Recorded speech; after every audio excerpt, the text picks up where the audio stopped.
Hey, beautiful Gemini family. Welcome to your tarot reading for whenever you find it. Timing is divine, so this reading is timeless. The energy that I'm working in right now is October 2024.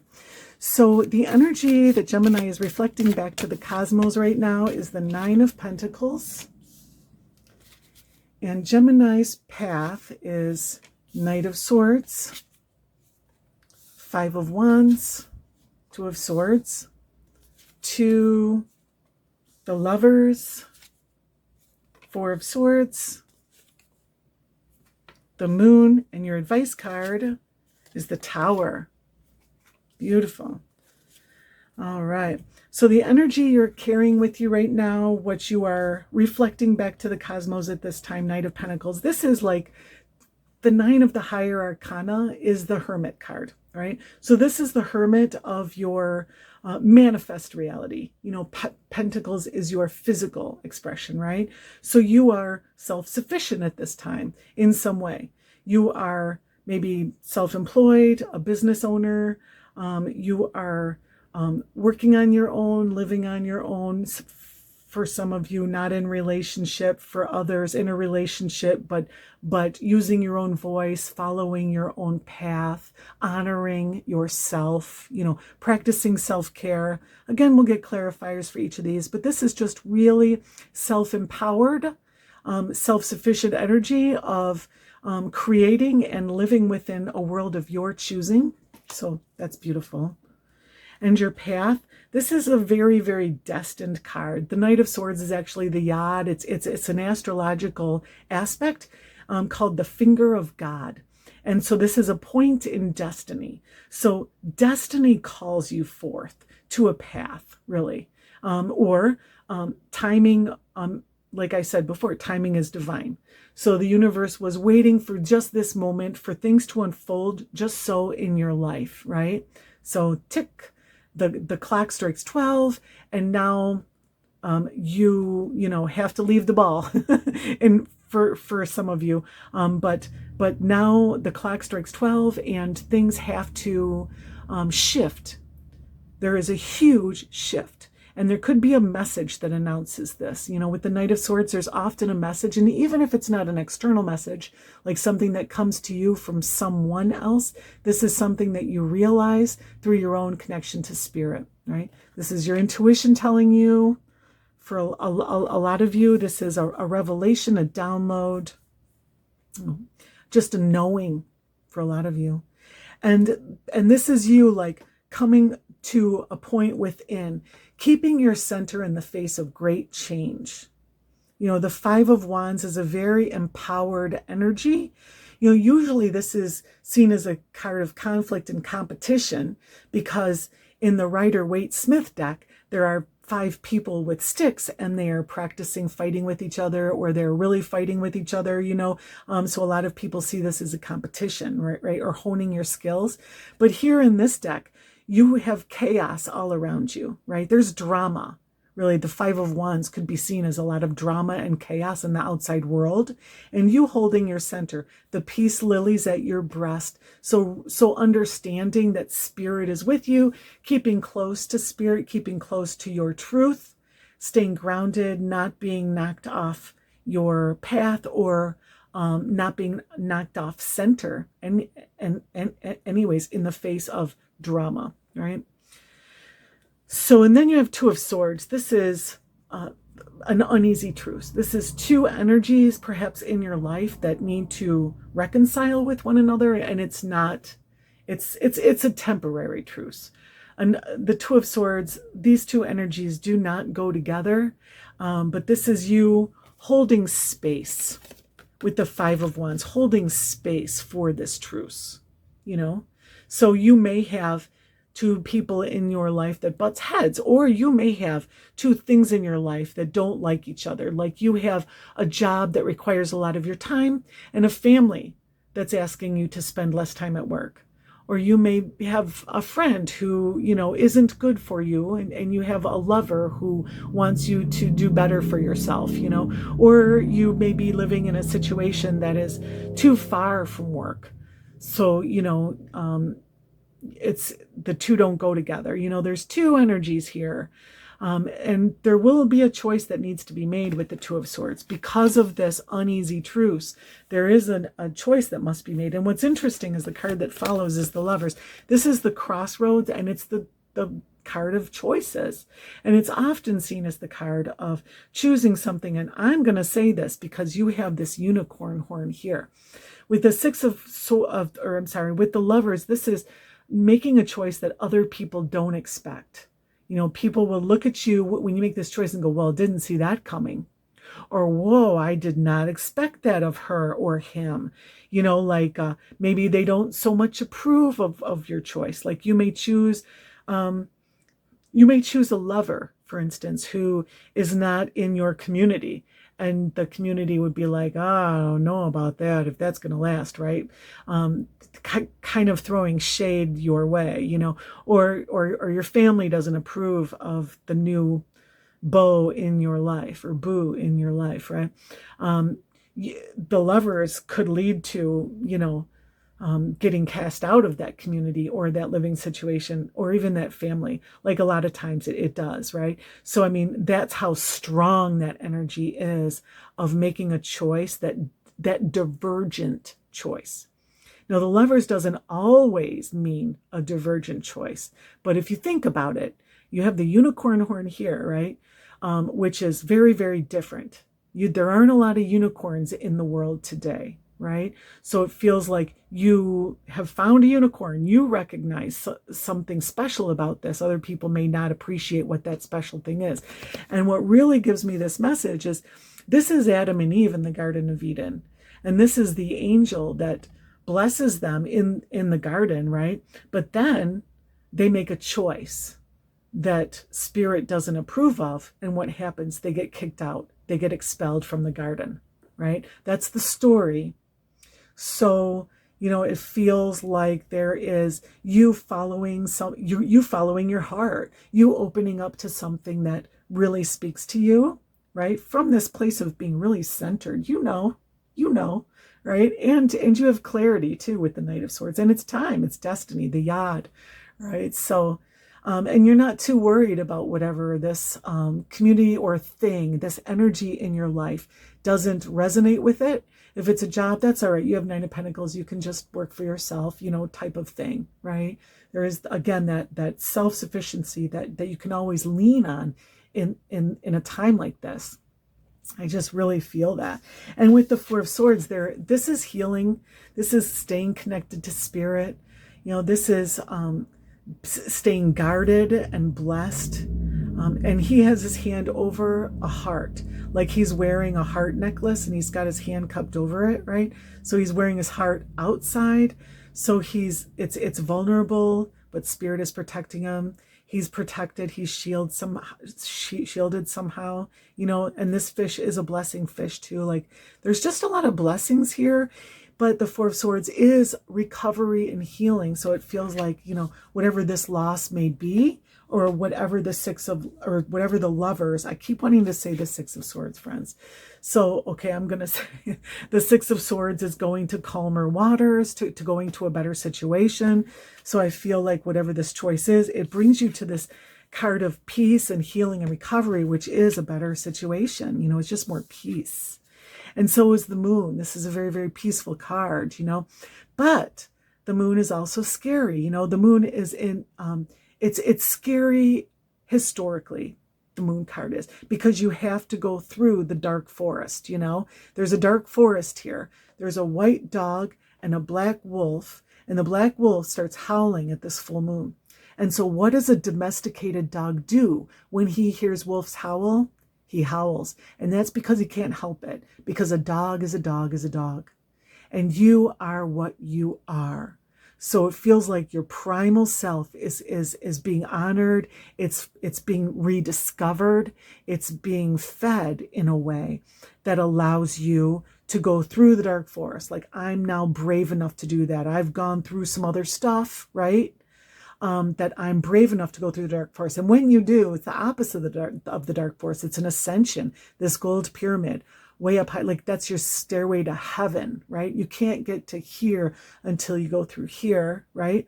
And you can't go through here until you buck up until you find who you really are. You say your real words. You recognize what you are, and you allow yourself to be your true self, your instinctive self, right? And you follow your intuition through this. The moon leads you through. That's what's guiding you through, right? So just follow your intuition and you won't go off trail. You'll find your way through. And the advice card is the Tower. And in the advice position, it means bring down the structures that you thought were safe, walk away from the structures that you thought held you up, take off your mask. And one more thing, this is the Yod as well. This is the perfect representation of that astrological aspect called the Yod, the finger of God, that I talked about here, right? Here's the astrological wheel, and here's the actual angle of a Yod. So it's time, it's destiny. And here you have a comment which also says destiny, right? So destiny's calling. So fortunately for you, the Tower is in the advice position. So Spirit is saying, take off the mask, take down the structure, right?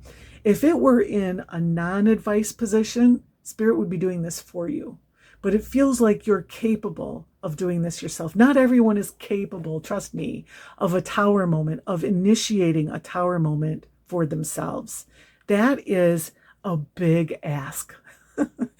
It feels like you're going to be ready to do so, though. It feels like this is priming you for this moment of pushing the button, ringing the bell, stepping away, whatever it is, right? So you're being primed for some big moment of empowerment where you tell the boss, take this job and shove it. You move out of the house. You say goodbye to a community, a situation, a thing, a place, person, place, or thing. You say goodbye to a person, place, or thing that you thought was integral to your life, a part of your future, that kind of thing. With the Tower, it's a structure that has long been there that you've leaned on. So, good for you, beautiful Gemini. That takes a lot of inner strength, which Spirit knows you have. Spirit understands you. Okay. So clarifiers, please, for beautiful Gemini family. Thank you, Spirit. So Nine of Pentacles is clarified by the Page of Pentacles. Knight of Swords is clarified by the Five of Pentacles. Five of Wands is clarified by the Three of Pentacles.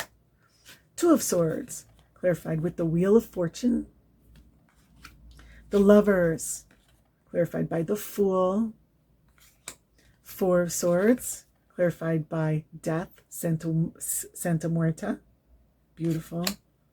The Moon, clarified by Five of Swords.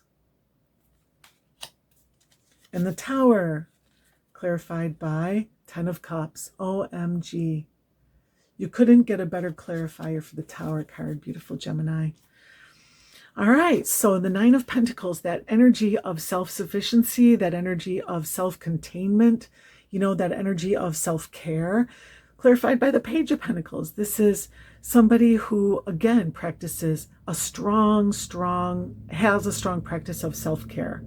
Loves life, loves the world that they're creating, and is pursuing something. You are pursuing gaining material wealth, finding success, maybe in a small business or as an influencer for a lot of you, creating something, making something, whatever it is. With the Pentacles, it could be anything, but it's usually something that you get paid for, right? So you're beginning to, you're growing. This is the Page of Pentacles. So you're kind of at the beginning phases of growing your treasure, yeah? But you're doing it as a solopreneur or as an individual or, as yourself, as who you really are type of thing. And that is beautiful. So the Knight of Swords clarified with the Five of Pentacles. The Five of Pentacles is kind of a difficult energy in that, again, just like with the Nine of Pentacles, you're doing something on your own. But with the Five of Pentacles, sometimes it's not really your choice. A lot of times with the Five of Pentacles, you've been kicked out, left out in the cold, excluded, exiled. Here in this deck, he's trying to find he's trying to walk over these skulls, which if you've ever walked on a really, really rocky beach or over a rocky piece of land where the rocks were this big, it's not easy. You don't want to twist and hurt your ankle. It's really, really tenuous and it's tricky, right? So it takes time. You can't rush through it, so you're trying to figure out your way. And with the fives, there's always an energy of figuring out your way, right? Like with the Five of Wands here, you have to stay centered and calm in order to weather that energy, right?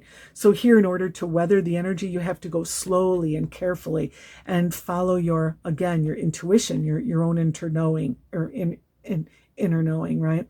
But with the Knight of Swords, this yacht energy, this destined calling, it's time.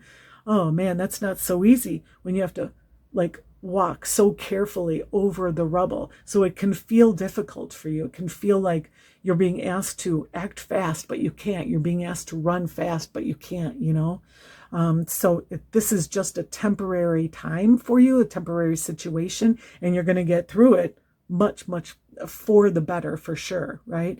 But it's just saying it's tricky, and there is a need to be wary with each step. Okay. And also that message, the Knight of Swords, if it is a message, it can give you a message about the need to be careful. And this just wants to verify and validate that message, right? And the Five of Wands, staying centered, staying deeply, deeply rooted. This Three of Pentacles is watering plants, and you can see the roots down deep are these skulls that are way down here, right? So there is a deeply, deeply rooted energy here. And really that's all I'm seeing for you, is understanding that what's below the surface is much deeper than what's above the surface, right? So you don't need to do a bunch of dances and spins and fancy moves right now. Yeah. All of your action right now is taking place under the surface, and Spirit sees it, Spirit understands it, Spirit appreciates it, Spirit understands what it takes to hold that position where other people may not, you may not, right? Spirit is saying, hold that position. It takes a lot. It takes a lot. And while you're down here, while you're rooted down deep, you are being supported again by Spirit with this watering can. Right? So you're not alone here. Yeah. And then Two of Swords clarified with the Wheel of Fortune. Look at this. There's like two swords here, right? And two swords crossing. So that's just really interesting to me. And also these two moons are kind of shaped like these skeiths or sheaths here. So I'm just really getting a strong sense of cutting. The Two of Swords, that uneasy truth, the two things not getting along, one of them's got to go, one of them has to go. And you have here, like the Death card here, right? And you have almost like the Star card here, right? So, and the Death card is down below. So things are turning in your favor with the Wheel of Fortune, right? But, and here you have two U's here too, This is you with this choice, and this is you with this choice. With whatever choice you make, it's going to affect you. It's going to affect who you are, your energy, your future, right? You know what decision to make for yourself. You know what is right for yourself. Make the right decision for yourself, and understand, Spirit is saying that this decision is so important to your path that it literally defines yourself moving forward. It defines who you are, which of these you're reflecting back to Spirit, So definitely, I think Spirit is championing that unicorn horn for you, for sure. And this leads to the Lovers. This leads to that choice. This leads to that blessing, really, right? That freedom. A lot of people think that being kicked out of the Garden of Eden for Adam and Eve was a curse, right? But other people see it as a blessing, because the garden was a prison. The garden was, you can only be here, you can only eat certain things, you can't even wear clothes, and you don't get to have knowledge, It's crazy, right? So it's a very, very freeing energy to break out of that. And look, the Fool. And it takes courage to break out of that too. It seems so scary. Like when you tell that as a childhood story, as a storybook story, it's like, oh my gosh, what a nightmare. How terrible for Adam and Eve. But then even as a child, you're like, wait a second, you can only stay in this garden, and you can't eat that tree, and you can't have knowledge. Like what, but don't ask questions. Well, the Fool is brave, and the Fool is optimistic, and it sees promise in the future, right?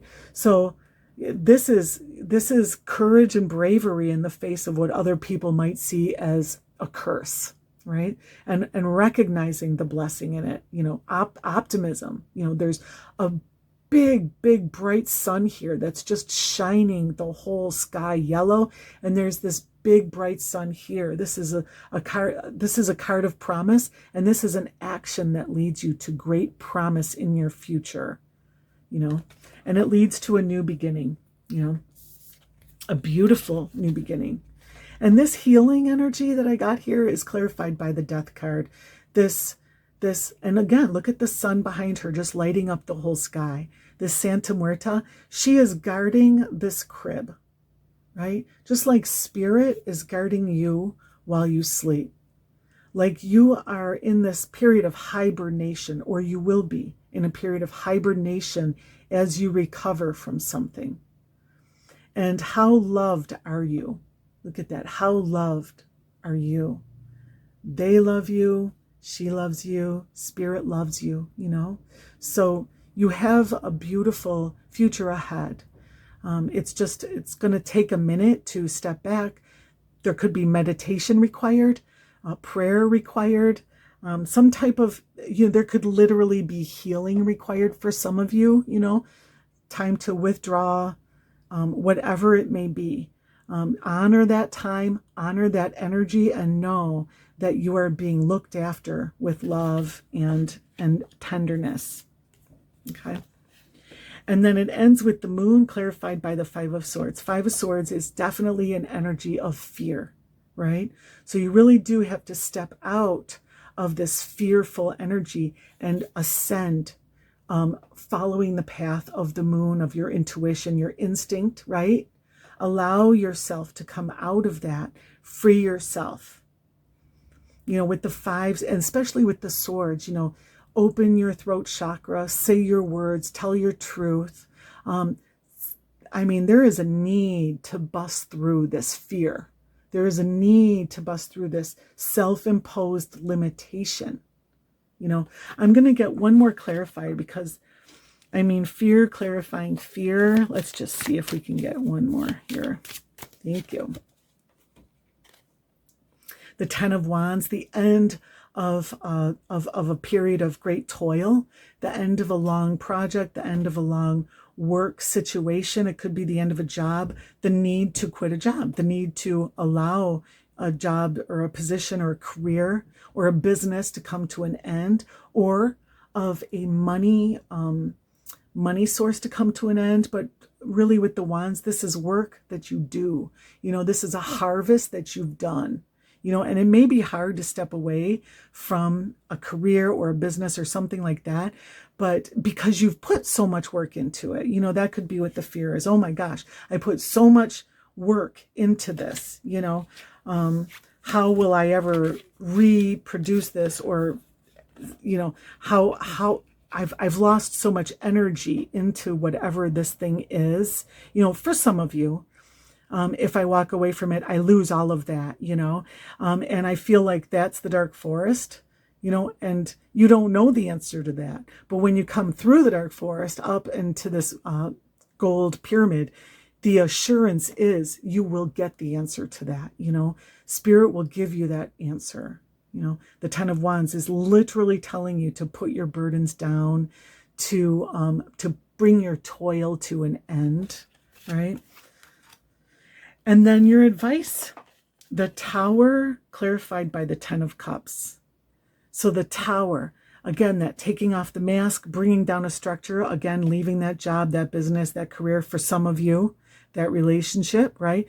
Clarified by the Ten of Cups. For others, it is clearly that relationship. Something that you used to love so much. Something that used to mean so much to you. Something that blessed you. You know, that was a wish come true. The Ten of Cups, you know. Or Spirit wants to give you a reassurance that bringing this tower down will bring your wish to fulfillment, will make a wish come true, will change you. You know, I see the butterfly, right? You have two butterflies here. You have a lot of butterflies here. You know, the butterfly and the Fool too, right? Follow your transformation, follow the new you, follow who you really are, follow who you're becoming. You know, so, you know, with the Blue again, open your throat chakra, say your words, follow your heart, right? So, you know, I just feel like what this ending is required. And I just want to also point out this too, this Five of Wands, the staying centered, rooted, and calm and at peace in the face of drama. Look, she's got a volcano behind her, and this is clearly a volcano because of the lava coming down. She's standing in lava. No, you already have the answer. There's a dove of peace in the center of this energy here, and she's holding peace lilies here. You know, be at peace. If something in your life doesn't bring you peace, bring it to an end. You know, allow the ending to take place with ease and harmony within, you know, because you are at peace. You are following Spirit, and this Yod has told you what to do. You know, the time has come. The message is clear, right? So what oracle do we have for Gemini this coming month? Thank you, Spirit. What message do we have for Gemini to support this reading? Thank you. Mummy, change. Look at that. And look at this also. There it is. Look at that. There's the pyramid with the moon above it. Look, there's the pyramid with the moon above it, right? You just trust your intuition, trust your connection to your God's guides and guards. And again, to Father Sky and Mother Earth. You know, you are a child of Father Sky and Mother Earth, right? You are changing. Those butterflies have been speaking to me this whole reading, right? So whatever it is that you are becoming, it is so beautiful. Butterflies are beautiful. You know, you are right now in this mummy situation. When those bandages come off, people are going to see the new beautiful you, you know, or even the old beautiful you, the beautiful you that you've been hiding, or an aspect of yourself that you didn't recognize before, you know, this new howling version of the dog, you know, whatever it is, you know, because the mummies have been wrapped up for a long time. You know, there's this energy of being hidden or contained. You know, there's no more of that. I love that. You know, so that is amazing. So, all right. So let's get some runes for beautiful Gemini for the month ahead. Thank you, All Father. 3 runes for Gemini. Thank you. All right. So Kanaz, so flame, torch, learning, quest, knowledge, enlightenment, light, illumination. So this is like wisdom coming out, knowledge being embraced, an education being put to work. You know, just this is crazy. So if you have Taurus in your chart, you've had such a similar reading, and now you're getting the same runes. So watch the Taurus reading if that's the case. Manus, humanity, communication, talents, your talents, gifts, and abilities that you were born with, that you can stand on, who make you who you are, that make you special, right? So these things coming to light for you, perhaps. And oh my gosh, you got all 3 runes that Taurus got. Fehu, good fortune, wealth, luck, and creative energy. I don't know if you can see that. Fehu is my favorite rune. This is such a blessed rune. This is all blessings, right? So, I mean, Wow, you have such a blessed message here. I love this for you, beautiful Gemini. I hope that you enjoy the month ahead wherever you are in your journey. Remember that you are loved, loving, and lovable, and I'll see you next time. Peace.